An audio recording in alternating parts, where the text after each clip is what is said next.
Injil Lukas bab 11. Pada suatu kali Yesus sedang berdoa di salah satu tempat.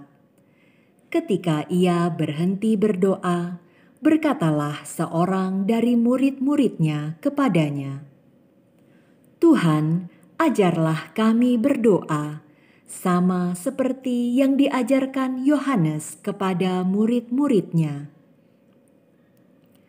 Jawab Yesus kepada mereka, "Apabila kamu berdoa, katakanlah, Bapa, dikuduskanlah namamu, datanglah kerajaanmu.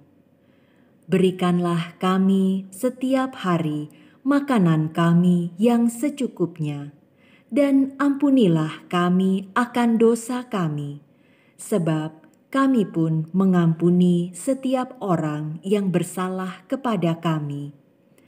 Dan janganlah membawa kami ke dalam pencobaan."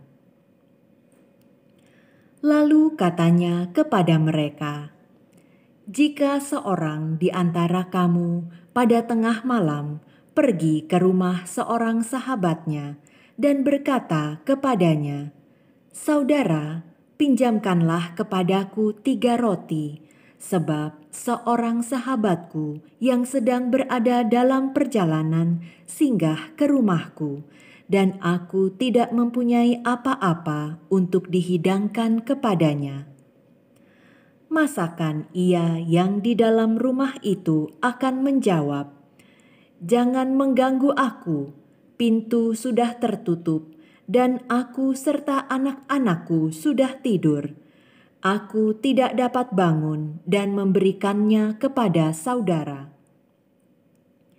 Aku berkata kepadamu, sekalipun ia tidak mau bangun dan memberikannya kepadanya, karena orang itu adalah sahabatnya.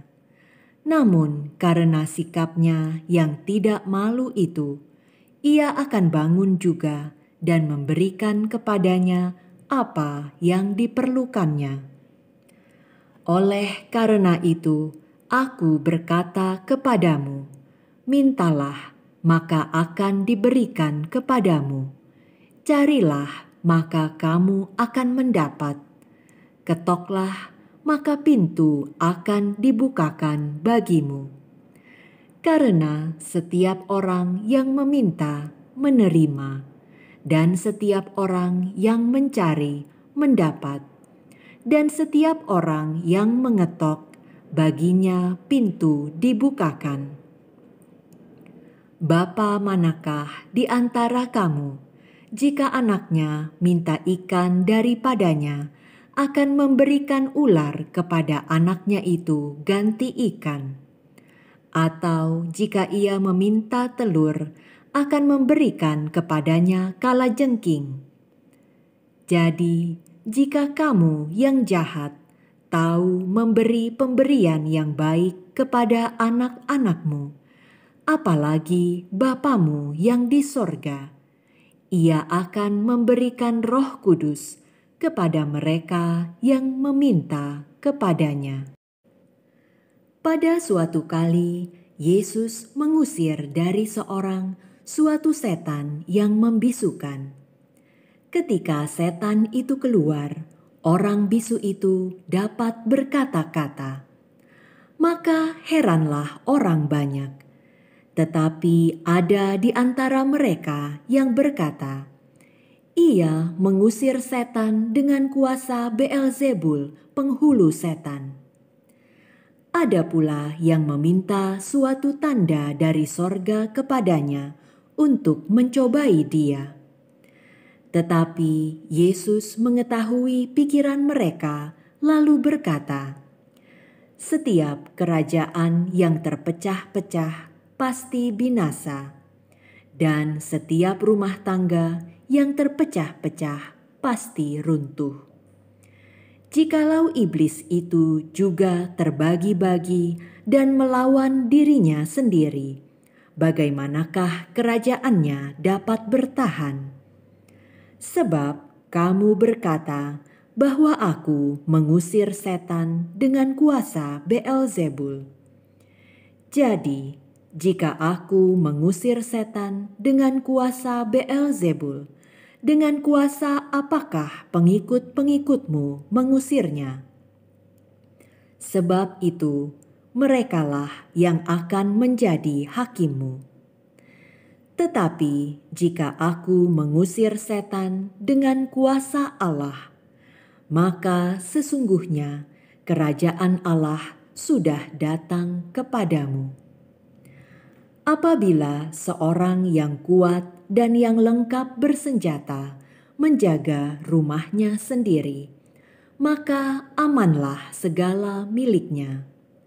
Tetapi jika seorang yang lebih kuat daripadanya menyerang dan mengalahkannya, maka orang itu akan merampas perlengkapan senjata yang diandalkannya dan akan membagi-bagikan rampasannya.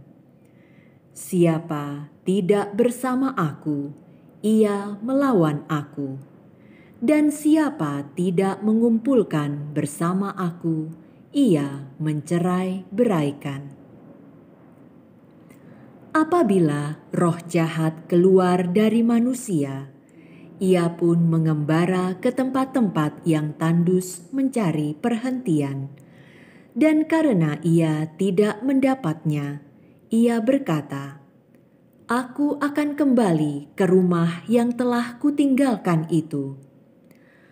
Maka pergilah ia dan mendapati rumah itu bersih tersapu dan rapi teratur.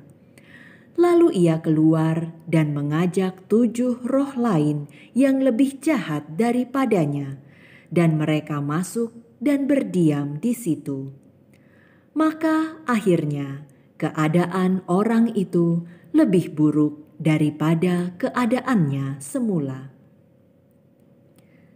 Ketika Yesus masih berbicara, berserulah seorang perempuan dari antara orang banyak dan berkata kepadanya, "Berbahagialah ibu yang telah mengandung engkau dan susu yang telah menyusui engkau."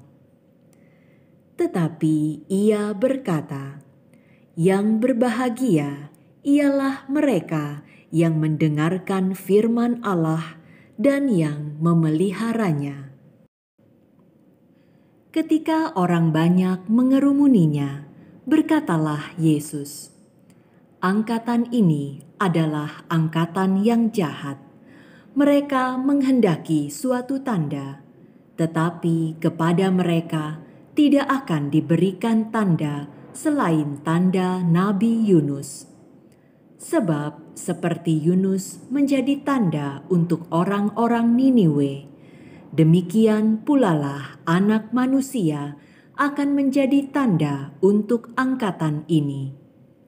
Pada waktu penghakiman, ratu dari selatan itu akan bangkit bersama orang dari angkatan ini, dan ia akan menghukum mereka.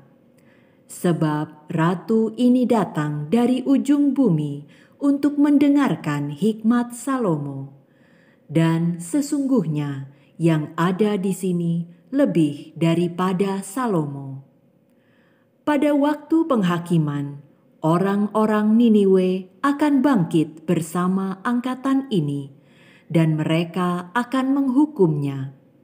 Sebab orang-orang Niniwe itu bertobat waktu mereka mendengarkan pemberitaan Yunus, dan sesungguhnya yang ada di sini lebih daripada Yunus.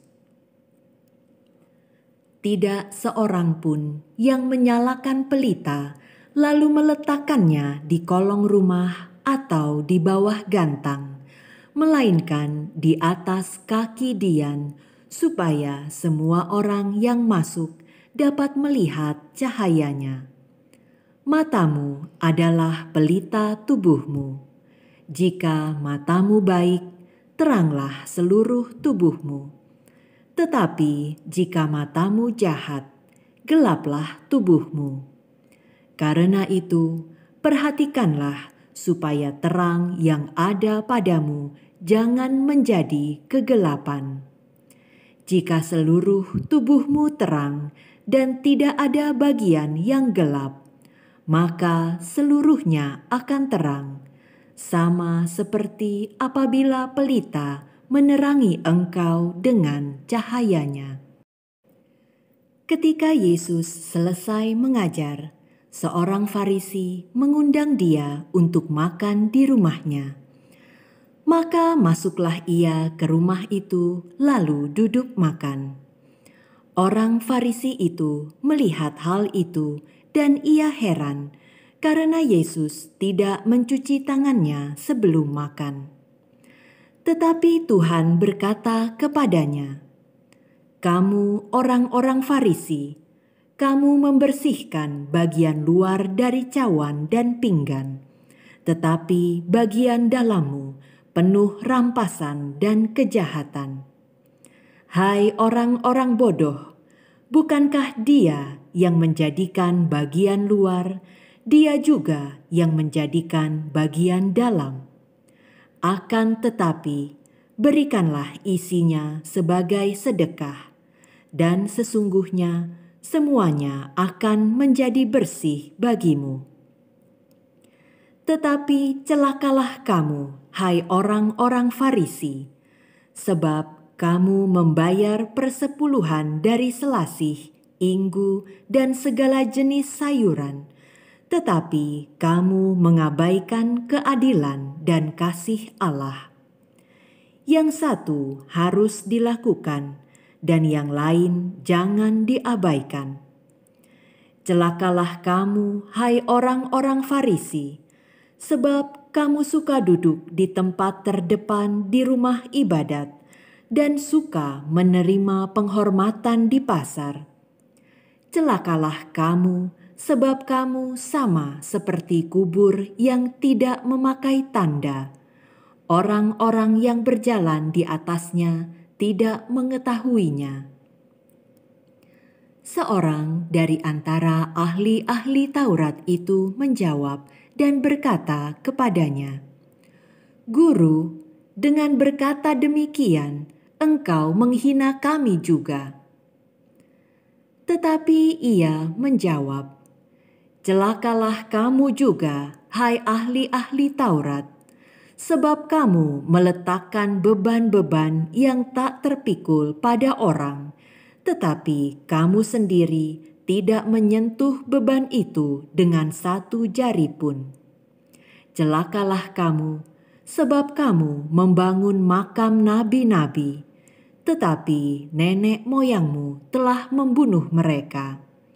Dengan demikian, kamu mengaku bahwa kamu membenarkan perbuatan-perbuatan nenek moyangmu, sebab mereka telah membunuh nabi-nabi itu dan kamu membangun makamnya. Sebab itu, hikmat Allah berkata, Aku akan mengutus kepada mereka nabi-nabi dan rasul-rasul, dan separuh dari antara nabi-nabi dan rasul-rasul itu akan mereka bunuh dan mereka aniaya, supaya dari angkatan ini dituntut darah semua nabi yang telah tertumpah sejak dunia dijadikan, mulai dari darah Habel sampai kepada darah Zakaria yang telah dibunuh di antara mezbah dan rumah Allah. Bahkan aku berkata kepadamu, semuanya itu akan dituntut dari angkatan ini. Celakalah kamu, hai ahli-ahli Taurat, sebab kamu telah mengambil kunci pengetahuan. Kamu sendiri tidak masuk ke dalam, dan orang yang berusaha untuk masuk ke dalam, kamu halang-halangi. Dan setelah Yesus berangkat dari tempat itu, ahli-ahli Taurat dan orang-orang Farisi terus-menerus mengintai dan membanjirinya dengan rupa-rupa soal. Untuk itu, mereka berusaha memancingnya, supaya mereka dapat menangkapnya berdasarkan sesuatu yang diucapkannya.